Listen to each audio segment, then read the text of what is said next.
wassalamu ala Sayyidina Muhammad wa ala alihi wa sahbihi ajma'in. Apa khabar semua? Sihat? Alhamdulillah.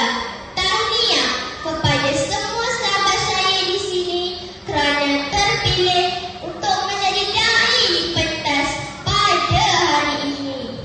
Namun, saya ada beberapa nasihat yang ingin diberi. Ia berkaitan adab kita ketika berkomunikasi.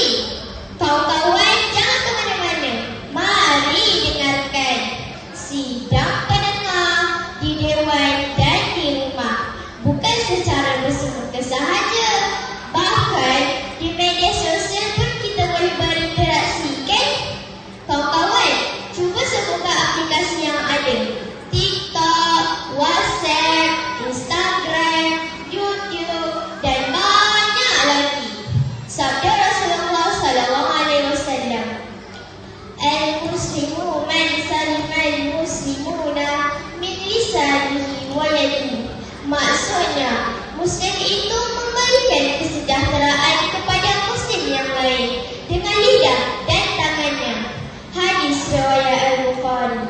Nah, hadis yang saya bacakan tadi menunjukkan keharusan berkomunikasi dengan syarat tidak melakukan dosa seperti mengumpat, mengejek, berbohong dan sebagainya.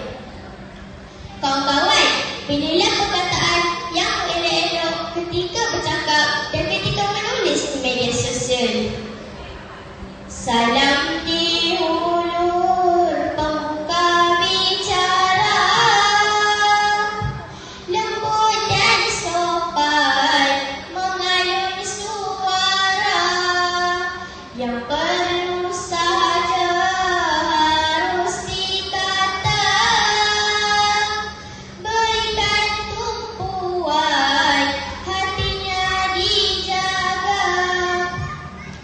Bukan itu sahaja kawan-kawan, Rasulullah juga sentiasa bersederhana, tidak terlalu banyak bercakap dan tidak juga terlalu diam.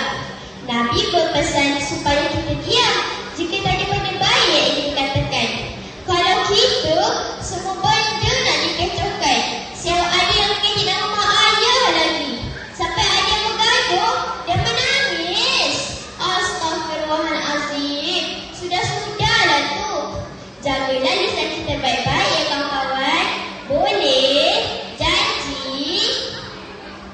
Adik-adik, contoh hilang berpengaruh hebat seperti dengan video pendidikannya dan Khairul Amin dengan video masakannya. Kawan-kawan, saya nak tanya, siapa yang suka masak di rumah? Cuba angkat tangan. Wah, ramai juga ya. Nanti bolehlah buat video masakan di rumah.